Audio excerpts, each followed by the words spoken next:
अशी चिक मोत्याची माळ होती ग 30 तोळ्याची ग. चिक मोत्याची माळ होती ग 30 तोळ्याची ग.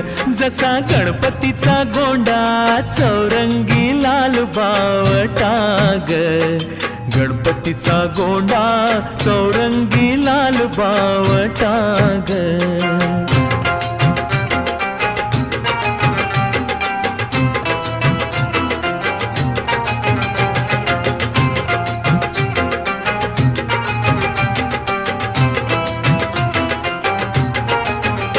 या चिकमाळेला रेशमी मौचार दोराग. या चिकमाळेला रेशमी मौचार दोराग. मऊ रेशमाच्या दोऱ्यात